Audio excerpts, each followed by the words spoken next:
Ya, primero presentarles al jefe. Ramiro David, psicólogo por accidente. Psicólogo por accidente. Esa es una buena hora. Primera pregunta. ¿Qué hace exactamente un psicólogo paliativista en un hospital general como el Viedma? Mucha gente no conoce el rol, lo que hace. ¿Qué hace exactamente?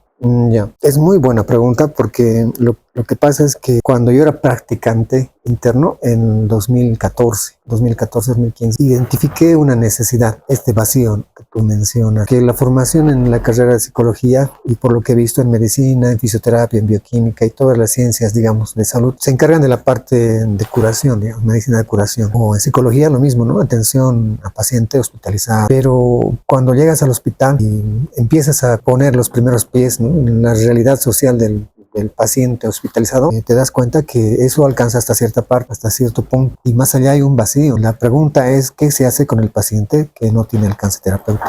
¿Qué se hace con el paciente que tiene diagnóstico reservado? ¿Qué se hace con el paciente que va a fallecer, que va a morir? ¿Y qué se hace? ¿Cómo se procede con la comunicación de la noticia? ¿Qué se hace con la familia? ¿Cómo se procede con ellos? ¿Y qué se hace con el mismo personal que está atendiendo? Que lo que pasa es pues que el impacto no es solamente para el paciente, es para la familia, entorno social, incluso para el mismo círculo de tratantes, especialistas, enfermeras, residentes internos. Entonces ahí es donde contemplé esa ausencia, digamos, de atención y dije, pues algo hay que hacer. Y preguntando, justamente lo conocí al doctor Venegas, geriatra paliativista, y le pregunté esas inquietudes y él me dijo, lo que pasa es que tú tienes que aprender paliativos, me dijo, ¿no? Y paliativos justamente es la atención en esta etapa de vida, ¿no? Digamos, etapa final de vida o etapa sin alcance terapéutico, a paciente en un primer nivel, instancia, a segunda instancia, el círculo social, tercer nivel de apoyo al personal que está atendiendo. El impacto es en estos tres niveles. Entonces lo que se hace es poner sobre la mesa las cartas, tanto favorables como desfavorables, y considerarlas, observarlas, hablar del tema finitud, el tema muerte, hablar del tema enfermedad, hablar del tema, digamos, calidad de vida, y como meta, de repente posible, es un buen cierre de ciclo vital, un buen morir. Que bueno, todos vamos a llegar a este punto, ¿no? Y la diferencia está en que algunos no van a considerar estas etapas, no van a hablar de esto, es más, se les va a limitar referirse al tema, pero la muerte les va a llegar de todas maneras. Va a ser una muerte angustiosa, en incertidumbre, con muchas dudas de repente, ¿no? Entonces, el psicólogo paliativista se encarga de atender en esta parte de la atención hospitalaria. ¿Cómo es su día típico para usted? O sea, emergencias, interconsultas, acompañamiento, su día a día en el hospital. Cada día es diferente, ¿no? Cada día es único. No sé, pues es algo que he comentado con algunos compañeros de hospital, con los internos, residentes. El hospital tiene una característica. Cada día es único, cada día es distinto, cada día es diferente, cada día es algo nuevo, cada día es una nueva historia, cada día es algo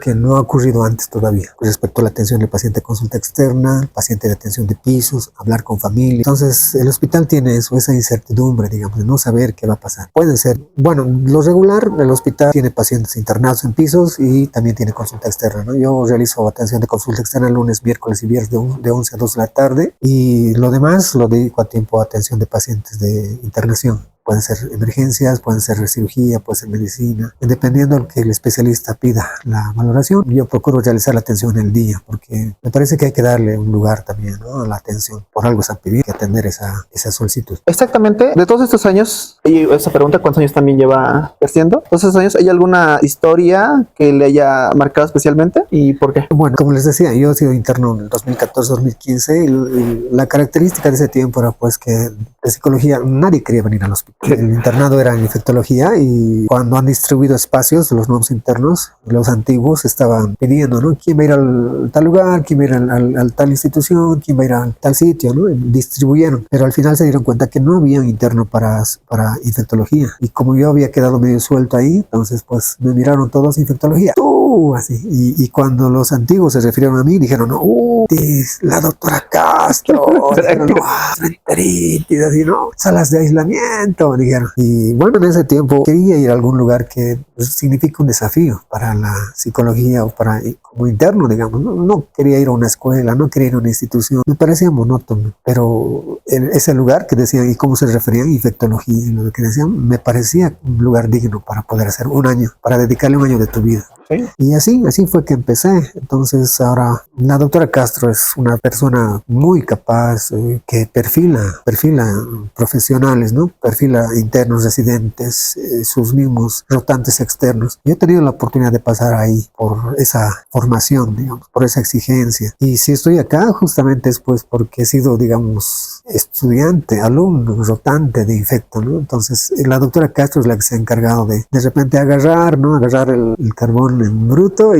o la lámpara y frotar hasta que salga el genio, ¿no? Entonces yo le debo a ella mucha parte de mi formación. Y alguna anécdota, ella ha sido muy significativa. Bueno, yo creo que así como les decía, cada paciente es especial, diferente, cada historia es única. Tal vez el primer paciente que ha fallecido, que me ha marcado, algo muy particular en el personal de salud, el primer paciente que fallece. Pasa que en ese entonces estaba cursando ya de internado, había una señora infecto justamente, muy delgada, ya no se levantaba de cama, ¿no? Entonces la particularidad era que tenía unas náuseas, ¿no? Tenía unas náuseas y unos cólicos, digamos, biliosos, botaba verde la señora. Pero la particularidad era que era una señora que cuando tú te acercabas, la señora reaccionaba de esta forma, o sea, con esos arranques, con esos reflejos, digamos. Era una señora que estaba por una VIH ya enfacecida. Yo había visto, digamos, esto, ¿no? Que no había familia, ya prácticamente estaba unos 3 meses de internación, era incierto lo que iba a pasar con ella. Entonces, pues me acerqué, vi que cuando alguien se acercaba, la señora empezaba con estas náuseas y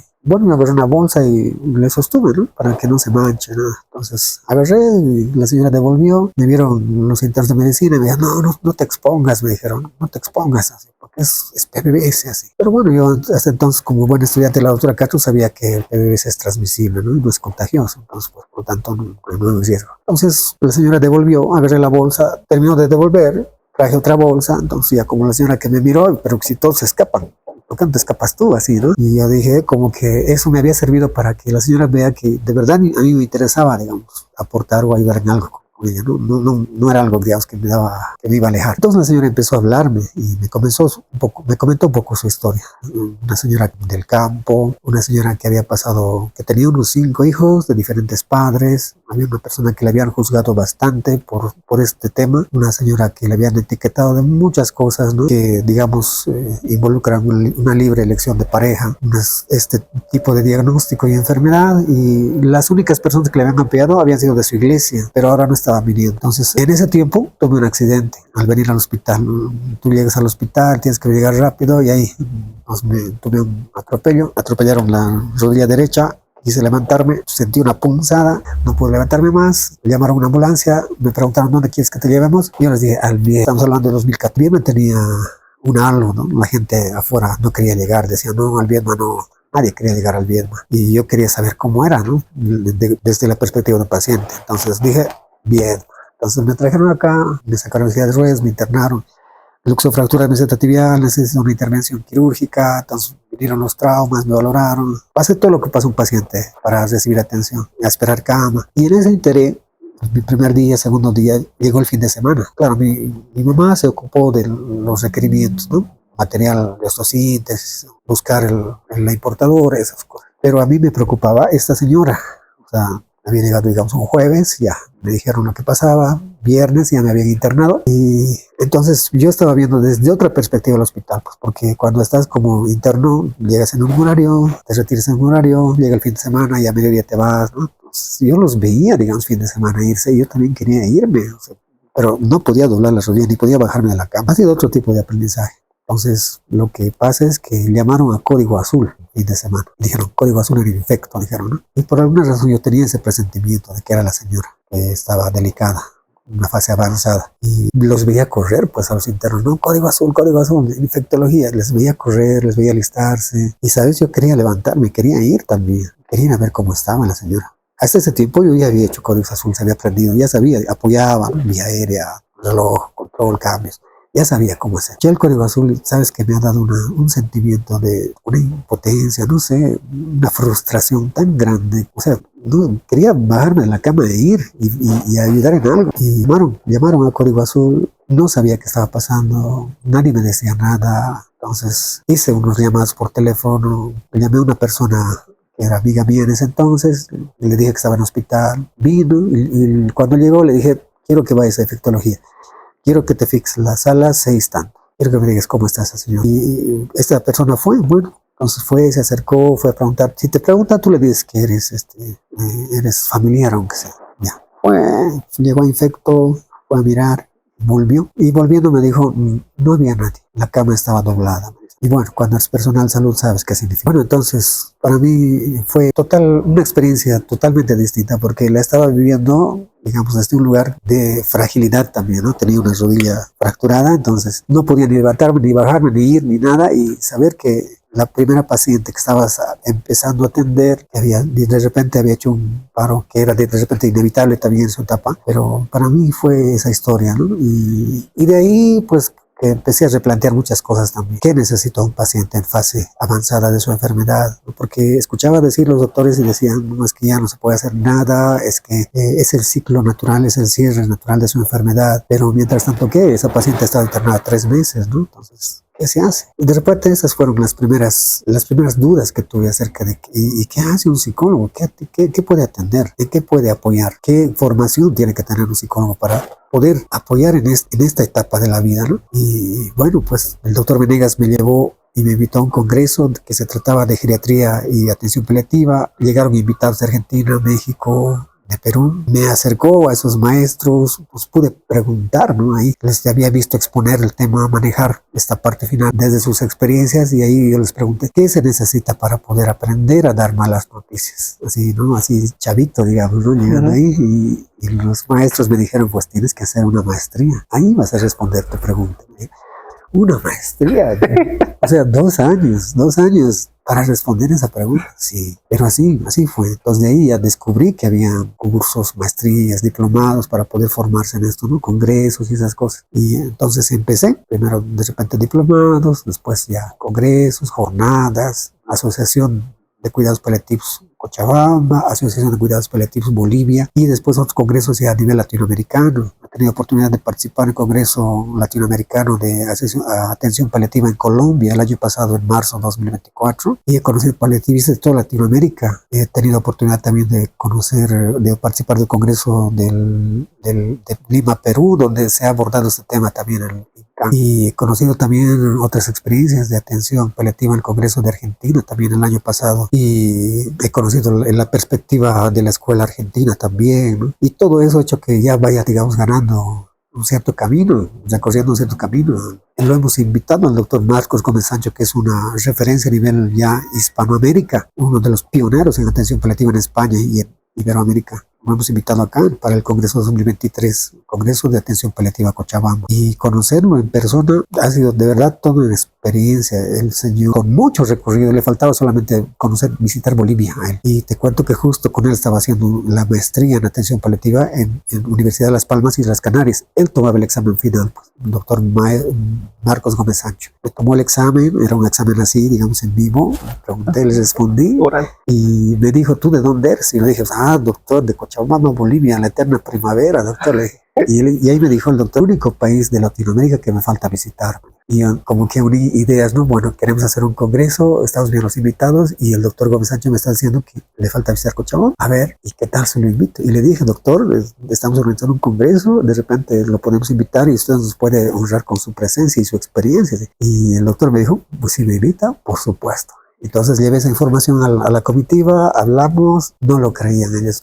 Ha aceptado y ha dicho, ya, depende de que le hagamos la carta. Y así tampoco lo creían ellos, pero se contactaron, hablaron, lo invitaron y dijo, ya, hagamos el congreso. De esa forma fue que fui recorriendo el camino de la atención paliativa. ¿Cuáles son las señales de que alguien, un familiar o incluso paciente o personal de salud, no está afrontando bien la situación y necesita ayuda, una psicológica urgente?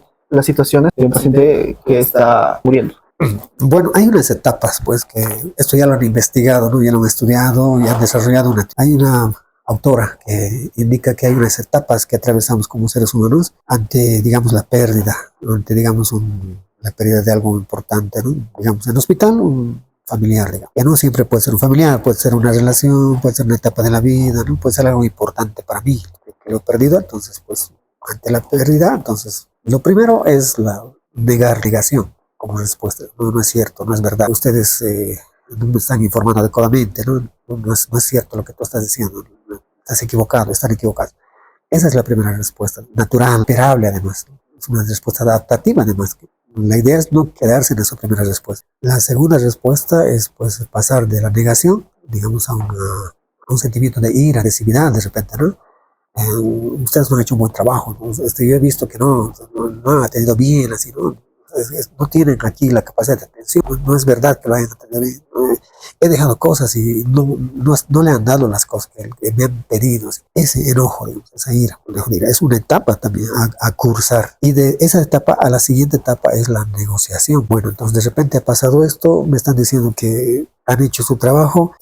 Bueno, si se trataba de que estaba muy enfermo o muy enferma y los riesgos que tenía asociados por su edad y esas cosas, de repente podía ser, de repente, ¿no? Después de la negociación viene la etapa de aceptación, o la etapa de negociación todavía, negociación, en el sentido de que, bueno, me están diciendo que está mal, pero mi familiar y nosotros somos creyentes, vamos a hacer nuestro esfuerzo por pedir por él, por orar por él, porque Dios, si tú me das esto, yo te voy a dar esto, ¿no? Si tú me das salud o ayudas a mi familiar, yo voy a predicar tu palabra, intercambio, ¿sí?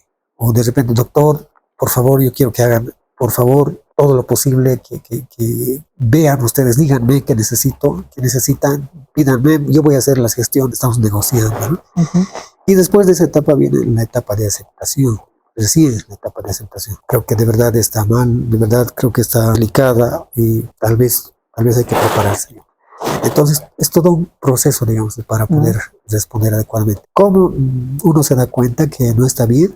Cuando hay un estancamiento o hay una detención en alguna de las etapas, digamos. Una dificultad para atravesar a la siguiente etapa. Porque normalmente tenemos que tener esa facilidad poco a poco, ¿no? Dentro de cada proceso individual, pero donde ves, digamos, que se quedan ahí, no es verdad, no es cierto, no, ha pasado otra cosa, ustedes han hecho otra cosa, no es lo que me están diciendo. Entonces, eso es, digamos, ya un indicador, una detención en alguna de las etapas que obstaculiza cursar, digamos, lo natural que tiene que ser.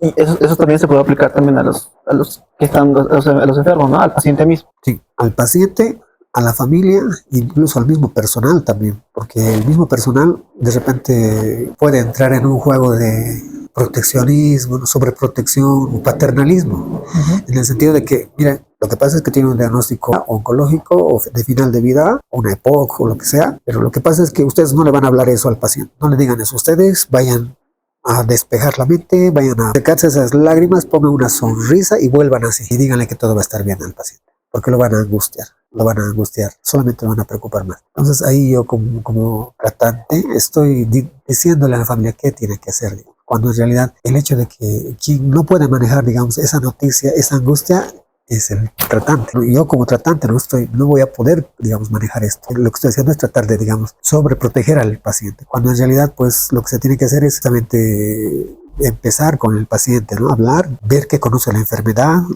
ver si ya saben de repente, porque muchos ya saben por el tema de internación, el tema de medicación, en qué servicios se encuentran, los pacientes que están siendo atendidos por el mismo especialista. Entonces el paciente tampoco es tonto, pregunta, habla, conversa y al final, si te está atendiendo este doctor que atiende cáncer, estás recibiendo medicación para paciente de cáncer y me está atendiendo el mismo doctor y estoy viendo que es la misma medicación, entonces pues, vaya, creo que tengo un cáncer. Y ahí la pregunta del paciente, pero ¿por qué mi familia no me quiere avisar? ¿Por qué no me quieren decir? Son mi familia, son mis hijos. ¿Por qué no quieren que sepa esto? Ahí se genera una distancia, ¿no? Se genera una ruptura comunicacional. La familia no sabe cómo abordar el tema y el paciente se da cuenta.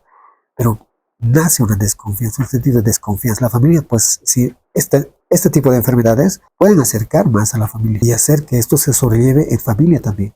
O pueden hacer que esa familia se disgregue también, se separe, porque no se sabe cómo para este momento. Ahí es pieza clave, digamos, alguien que se acerque y ponga sobre la mesa el tema cierre del ciclo vital. Es, digamos, lo más natural, ¿no? Lo que todos vamos a pasar en algún momento. Empezar a contemplar esa posibilidad. Ya digamos otra vez en el escenario en donde el personal de salud, el doctor, le tenga que decir las malas noticias a los familiares. Yeah. O sea, según usted, ¿qué consejos le podría dar para que tenga una buena comunicación? Yeah. O sea, que no pase lo que usted está diciendo, ¿no? Yeah. Bueno, sí, esa era mi gran pregunta también como interno, como invitado en este hospital. La que me costó 2 años. Escuchaba, 2 años. escuchaba también cómo daban la noticia, ¿no? Los doctores y decía, wow, pero de verdad que falta mucho. Decía. Porque había doctores que daban el diagnóstico de, digamos, sin alcance terapéutico o diagnóstico entre comillas reservado o diagnóstico que ya no se puede hacer nada. Lo daban en unos términos netamente médicos, académicos, a una familia, digamos, que vive de un negocio del día a día, digamos, ¿no? Eso lo puede entender otro de sus colegas médicos también, ¿no? Puede entender los términos que está utilizando, pero no una familia que está esperando noticias de su familiar. Entonces, yo veía eso y lo daban así rápido, digamos, ¿no? Así, mientras más rápido el médico daba su diagnóstico, listo, ya está. ¿Alguna pregunta? Y listo. Y todo esto ha sido motivo de preguntas, digamos, para el doctor Marcos Gómez Sancho. Cuando ha llegado acá de congreso, pidió preguntas el doctor y yo le pregunté, él es médico anestesiólogo. Yo le pregunté, doctor, ¿por qué un médico? Y lo pregunté también en el Congreso de Colombia, a los especialistas de allá. ¿Por qué un médico utiliza, digamos, su mismo lenguaje, tomando en cuenta la dificultad para que sea entendida, para que esta noticia sea entendida? ¿Por qué un médico utiliza esto para decir el diagnóstico? Y lo dice tan rápido, o lo dice de una forma, digamos, sin implicación. Y el doctor del Congreso de Oncología de Colombia me dijo, porque el médico tiene muchos pacientes, tiene muchos pendientes, ¿no? Tiene muchas limitaciones de tiempo y por eso tiene que darlo así, específicamente concentrado y al grano. Así. Y cuando le pregunté al doctor Gómez Sancho, que es paliativista, él me dijo, lo que pasa es que esto de dar malas noticias mueve muchas cosas en el tratante. Si es un médico tratante que ha sido formado en la Escuela de Medicina de Curación, entonces él como objetivo tiene curar al paciente, recuperar al paciente. Y cuando su paciente no tiene ese alcance, entonces para él es vivenciar una frustración, es un fracaso para él. Difícil para un médico que ha sido formado para recuperar al paciente decir que ha fracasado, por una parte. Y por otra parte, comunicar, digamos, el fallecimiento de tu paciente a la familia como tratante, entonces te enfrenta con tu propia finitud. O sea, tú en el paciente no ves que tu paciente va a fallecer solamente él, sino tú ves tu propia finitud. O sea, tú ves en él reflejado tu propio final. Algún día, algún momento, darte con eso es pero tan angustiante que tienes que hacerlo lo más rápido posible. Y listo, ¿alguna pregunta? Ya. Y al día siguiente te acercas y ya les he explicado ayer. Entonces, es eso, es enfrentarse con eso. Entonces, ¿qué hacer para dar buenas noticias? ¿Qué consejos se puede dar? El doctor Gómez Sánchez decía, si no te preparas en la idea de afrontar tu propia finitud, cuando veas a alguien que está afrontando su propia su proceso de finitud, entonces te vas a angustiar tanto que no vas a poder hablar con él. Y el paciente se va a dar cuenta. Ahora, si tú piensas que solamente la medicina es medicina curativa y no has contemplado la medicina paliativa o la medicina preventiva, entonces te vas a acercar en ese sentido paternalista al paciente, en ese sentido, digamos, del jefe, de la autoridad, el que nunca se enferma, del que nunca se equivoca, porque tú eres el tratante, ¿no? Vienes en una nube a ver al pacientito, lo miras y hablas entre tus colegas y te vas. Entonces, si te acercas así, el paciente también se da cuenta y dice, no, es que yo no puedo preguntar nada, es más, ni puedo hablarle. Entonces, para poder acercarte al paciente, para poder dar la noticia y para que tu paciente te reciba, entonces tienes que bajar de todo eso. Tienes que bajar, digamos, a poner los pies en la tierra, en el sentido de que tú también eres un ser finito, un ser mortal a su ciclo. En ese entendido, entonces tienes que empezar tu propio proceso de finitud, de aceptar tu propia finitud, empezar a contemplar tu propia finitud.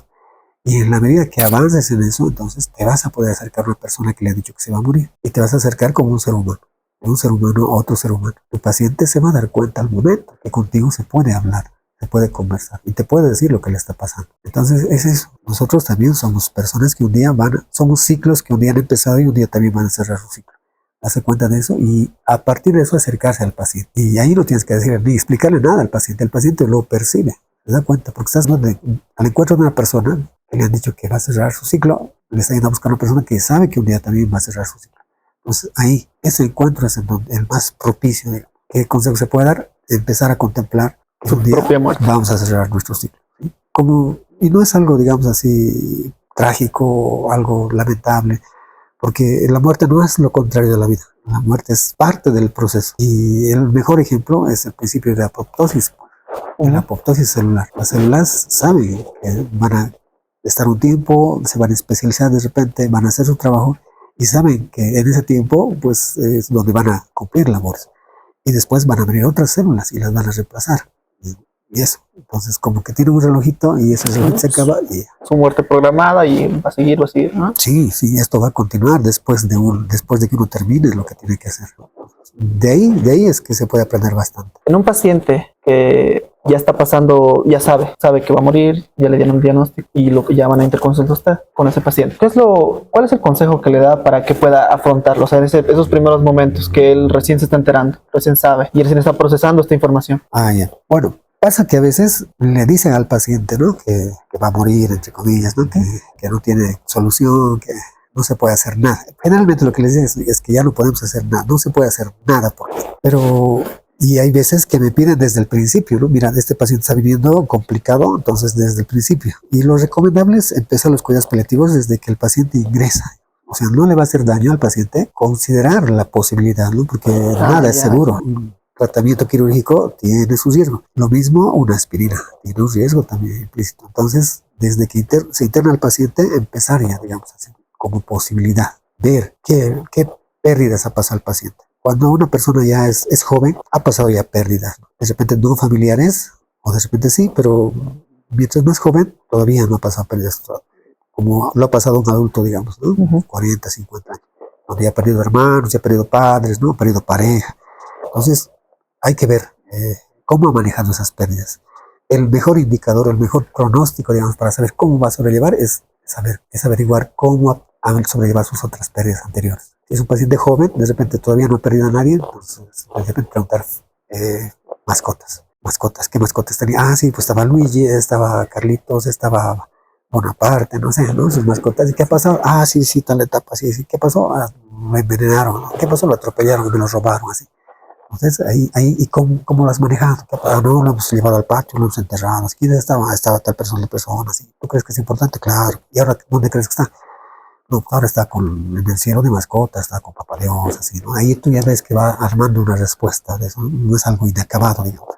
El problema está cuando de repente no lo han planteado todavía. Bueno, hasta este tiempo he preguntado, te puedo decir así, a los practicantes internos que venían, les he preguntado a un número de 100 si en algún momento ellos habían contemplado su propia finitud. Bueno, la pregunta correcta que les hice era si ellos habían pensado en morirse alguna vez. Y podía ser intento autolítico, podía ser, digamos, accidente, ¿no? De los 100 que he preguntado, bioquímica, enfermería, medicina, psicología, de los 100 que he preguntado, 96 me han dicho que sí. Y 4 me han dicho que no, jamás así. Pero yo les pregunté, ¿pero hemos pasado COVID? O sea, ¿no te has enfermado? Sí, me he enfermado, así. Sí, me he enfermado, pero ¿no has pensado que podías morir? No he pensado jamás, ¿no? Así. Y sabes, de los 96 que has respondido que sí, ya han empezado a contemplar su proceso. Pero los 4 que han dicho que no, esos me preocupan. Porque cuando les toque el momento, ese momento se les va a venir todo encima, de golpe, ¿sí? Porque no han contemplado hasta ahora la posibilidad siquiera de que pueden llegar a morir. Entonces es algo muy delicado. Es un predictor, digamos así. ¿Qué consejo darle? Es que no sé si son consejos lo que hay que darle. Es un protocolo. Sí, hay protocolos para poder manejar. Si quieres saber mi protocolo, yo vengo con este gorrito así. Este gorrito tiene, ¿qué tiene? ¿Qué le ves aquí? Son calaveras. Entonces, cuando estamos conversando con el paciente me dice, ¿por qué ese gorrito de calaveras? Justamente, pues lo que pasa es que tenemos que hablar de calaveras. ¿Por qué ese gorrito? ¿A qué les recuerdo? A la muerte. Así, bueno, lo que pasa es que tenemos que hablar también de ese tema, psicólogo paliativista. Y empezamos a abordar ese tema, ¿no? Si ha habido fallecimientos en su familia, si no, qué idea tiene él de la muerte, si no ha pensado nada hasta ahora, o de repente el tema mascotas, parejas, pérdidas, ¿no? ¿Qué ha pasado? ¿Qué se ha hecho con las pérdidas? Hay personas que han contemplado esta idea desde los 7 años. Un paciente joven de 17 años que conocí en terapia intensiva, intubado con respiración artificial, desde noviembre, diciembre, enero, febrero, marzo, 5 meses en terapia intensiva, y hablaba de estas cosas con él, ¿no? Y a mascotas, sí, he perdido, así, mi mamá, mi papá. Y él me decía, ¿y alguna vez has pensado en que la vida es un principio y también un final? Sí, me dijo. ¿Desde cuándo? Desde que tenía 7 años. Y él me decía que, te cuento que me han llamado porque le has pedido, las enfermeras me dicen que le has pedido a tus papás que te desconecten. Sí, me dijo, pero es que yo he pensado de que la muerte no es algo, digamos, de que con lo que tengas que luchar, es algo que se va a dar en un momento de tu vida. Y ahora si yo estoy con esto, entonces no sé si me voy a recuperar, ¿no? Y no sé si voy a volver a mi casa. Yo veo a mis papás ir, venir. ir, venir, ir, venir, ir, venir, ir, venir. Y por esa razón como que yo veo que no lo están llevando bien.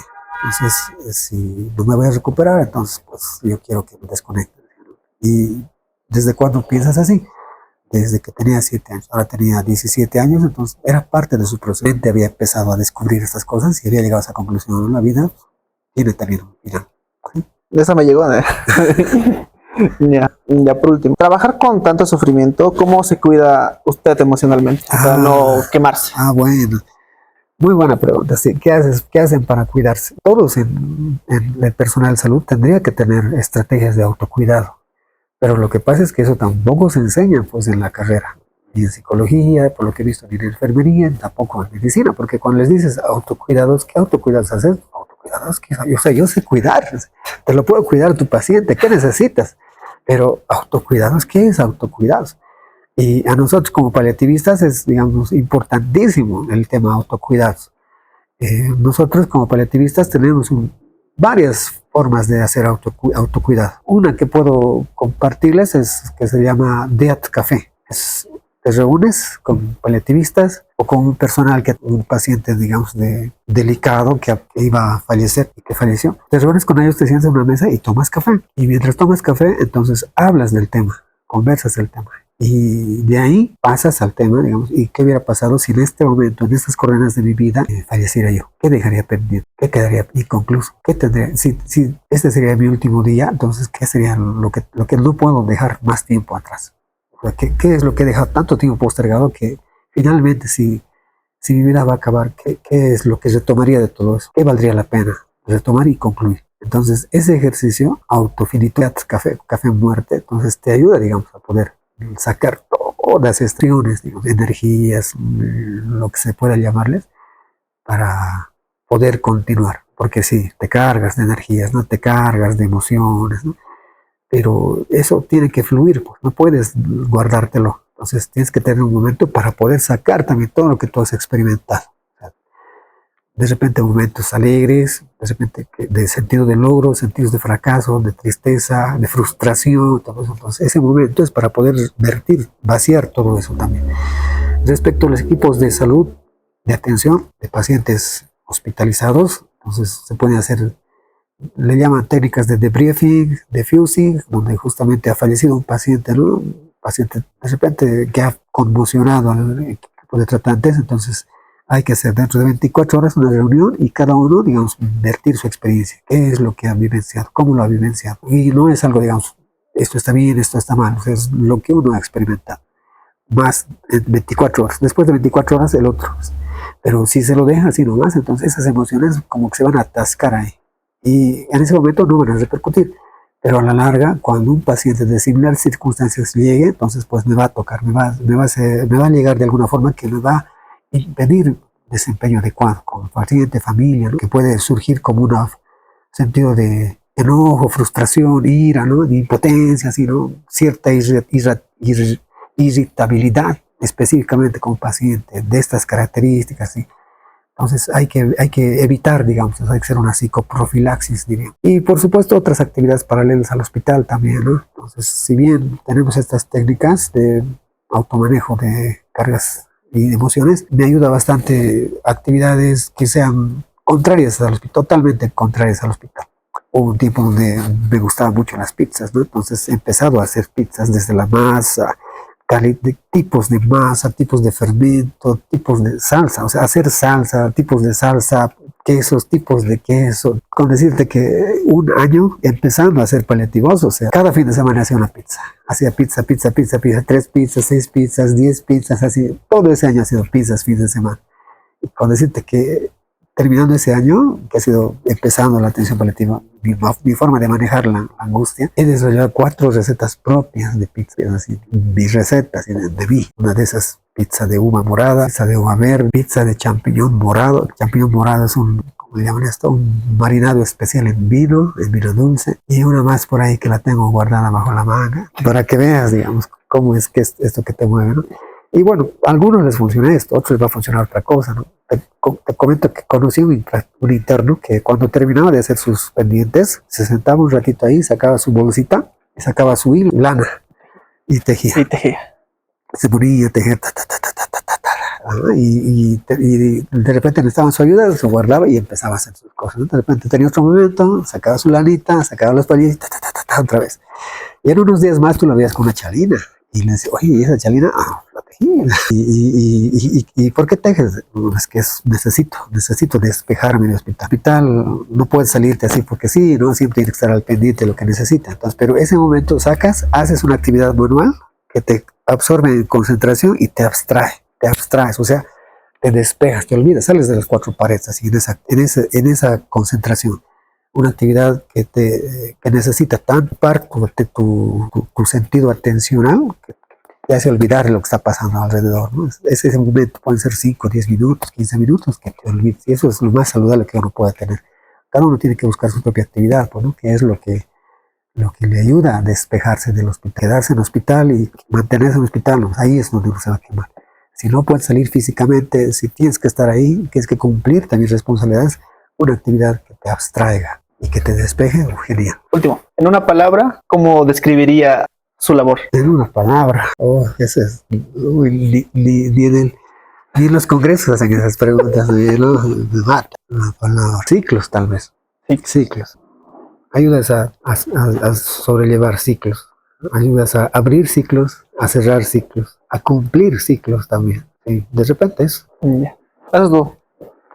Un gusto. Gracias al jefacho. Un gusto, ¿no? Ustedes, pues. Sí. Detrás de cámara.